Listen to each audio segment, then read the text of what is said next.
chers amis, que le Seigneur vous donne sa paix. Heureux de vous retrouver aujourd'hui encore pour ouvrir ensemble l'Évangile. Cette nouvelle bonne et belle pour chacun et chacune d'entre nous. La fois dernière, nous avons accueilli ensemble l'Annonciation,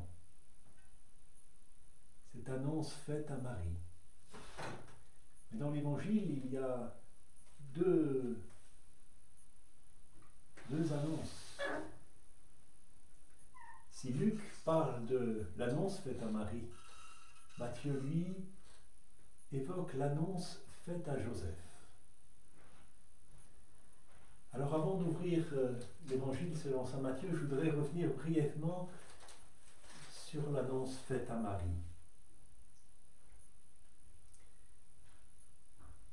À l'annonce de l'ange à Marie, celle-ci aurait dû être tétanisée par la peur. Parce que son oui à Dieu résonne comme un chèque en blanc, comme un abandon total.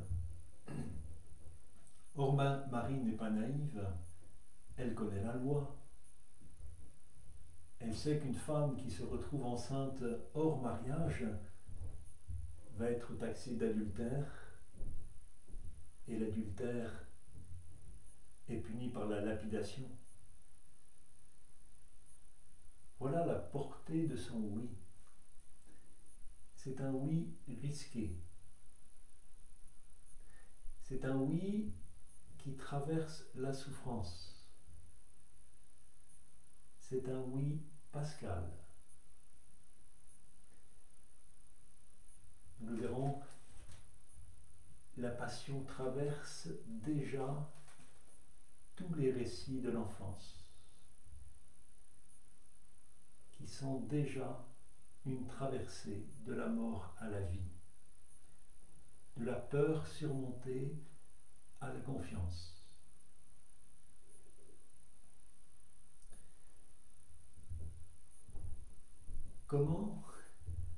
Comment Dieu peut-il faire pareille demande à Marie? Lui qui disait il y a un instant, « Réjouis-toi Marie, comblée de grâce, le Seigneur est avec toi. » Où est-elle cette joie? Quelle est-elle cette joie si paradoxale? Cette joie qui n'est pas absence de difficulté, absence de souffrance, mais qui l'accueille et la traverse. Ainsi, quitter la peur, ce n'est pas choisir une vie protégée, où la souffrance serait écartée. Traverser la peur, c'est choisir de s'appuyer sur une parole qui est promesse de vie, même si nous ne comprenons pas aujourd'hui de quelle manière elle va s'accomplir pour nous. Comment cela va-t-il se faire? Le oui de Marie s'enracine dans la mémoire longue d'un peuple qui bien souvent a fait l'expérience de la fidélité du Seigneur. Rien n'est impossible à Dieu.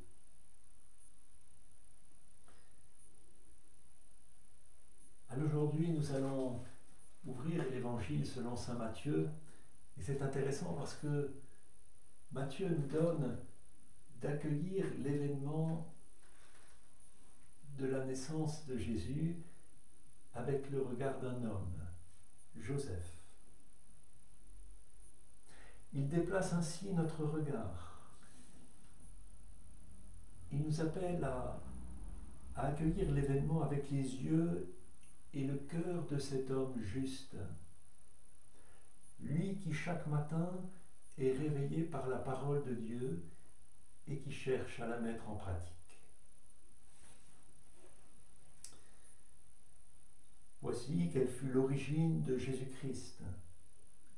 Marie, sa mère, était accordée en mariage à Joseph. À l'époque, sitôt la puberté, les filles étaient mariées, mais cela ne voulait pas dire qu'elles vivaient tout de suite avec leur époux. Ils vivaient ensemble lorsque le jeune homme avait les moyens de subvenir aux besoins du couple. Et il était hors de question, dans ce laps de temps, d'avoir des relations sexuelles. Chacun restait chez soi, dans sa famille, chez ses parents. Et c'est le cas pour Marie et Joseph.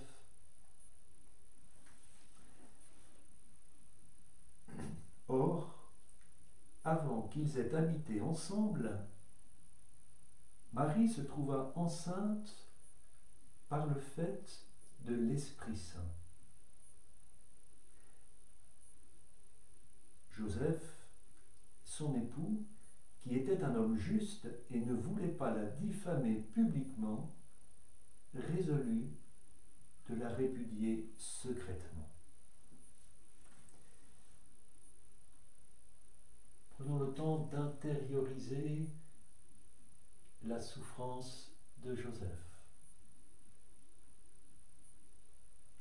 On perçoit là son amour profond pour Marie, mais aussi sa douleur face à une grossesse qu'il ne comprend pas et qui ressemble si peu à celle qu'il aime.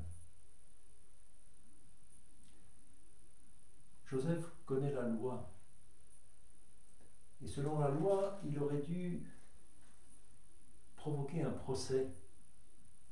Et les juges auraient dû se prononcer sur le fait que cette grossesse est-elle volontaire et donc née d'un adultère, ou est-elle issue d'une relation forcée, d'un viol. Dans le premier cas, je le disais tout à l'heure, c'est la lapidation. Mais Joseph choisit une autre voie. Il ne voulait pas la répudier publiquement, nous dit l'Évangile. Il ne voulait pas donner Marie en spectacle, la livrer à la vindicte populaire. À cet instant, Joseph a moins peur pour lui que pour Marie. Et il choisit de respecter en Marie sa part de mystère. Il ne cesse pas de l'aimer.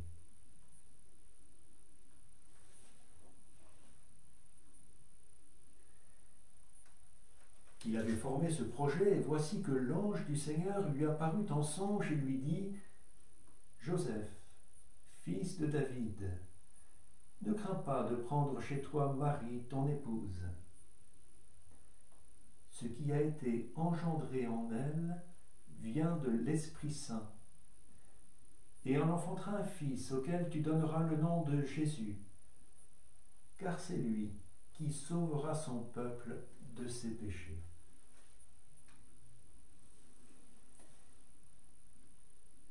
Dieu connaît bien Joseph. Il perçoit ses tourments intérieurs et il l'invite à dépasser sa peur. Dépasser sa peur en accueillant le véritable sens de l'événement. L'enfant qui est dans le sein de Marie sera le fils de David et le sauveur de son peuple. Mais pour cela, il faut que Joseph, lui-même de la lignée de David, reconnaisse Jésus comme son fils, qui lui donne son nom. Et on sait bien que dans la Bible, le nom l'enfant dans une filiation, mais le nom lui donne aussi une mission particulière. Jésus, Yeshua, Dieu sauve. Jésus sera le visage du Dieu sauveur. Vous avez remarqué que par 2 fois dans ce court récit, Matthieu nous dit que l'enfant est le fruit de l'action de l'Esprit Saint. Cela veut dire que Jésus, bien qu'enraciné dans l'histoire, eh bien Jésus n'est pas le fruit de la volonté d'un homme, mais il est un don de l'Esprit créateur. C'est Dieu qui a pris l'initiative de déposer au sein de l'humanité et au cœur de notre histoire la semence d'une création nouvelle. Jésus est tellement fils de Dieu que Dieu est son seul Père. Non qu'il est engendré par des relations sexuelles, mais par ce pouvoir de l'Esprit qui fait entrer la vie dans le monde, comme nous le montraient déjà les 2 premiers récits de la création. Et c'est bien ce même esprit qui nous est donné à chacun, à chacune d'entre nous, le jour de notre baptême. Cet esprit qui fait de nous des filles et des fils du Père. Cet esprit qui fait de nous des créatures nouvelles, à l'image et à la ressemblance du Christ. L'Esprit Saint vient ainsi accomplir la promesse de Jésus ressuscité. C'est à la toute fin de l'évangile de saint Matthieu au chapitre 28, verset 20. « Et moi, je suis avec vous tous les jours jusqu'à la fin des temps. Je suis avec vous. Je suis l'Emmanuel. » Dieu vient accomplir sa promesse dans chacune de nos vies. Il est l'Emmanuel pour moi aujourd'hui. Il est l'Emmanuel qui me donne sa vie, qui fait de moi un homme et une femme renouvelés. Je ne cesse de naître à la vie en Dieu, à la vie avec Dieu.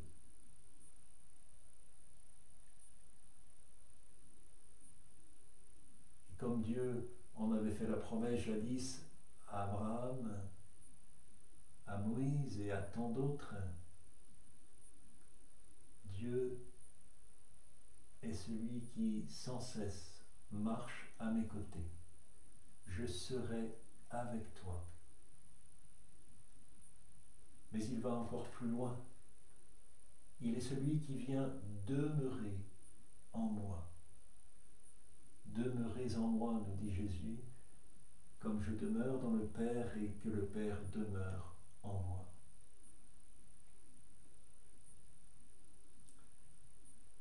Voilà pourquoi l'Esprit vient chasser toute peur.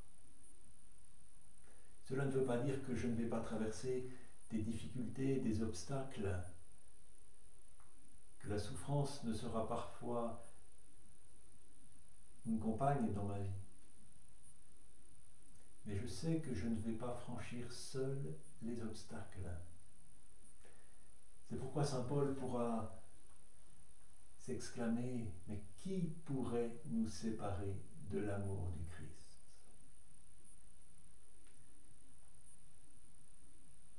Et saint Paul le sait, combien de difficultés il a dû traverser, combien d'obstacles surmonter. Et Paul ira jusqu'à la mort. Mais personne ne pourra jamais lui ôter cette présence du Christ qui est en lui.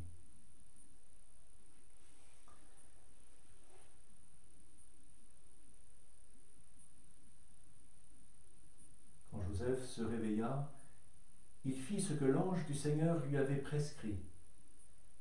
Il prit chez lui son épouse, mais ne s'unit pas à elle jusqu'à ce qu'elle enfante un fils, auquel il donna le nom de Jésus. Au oui de Marie correspond le oui de Joseph. Tous deux sont unis dans une même obéissance, un même abandon dans la confiance.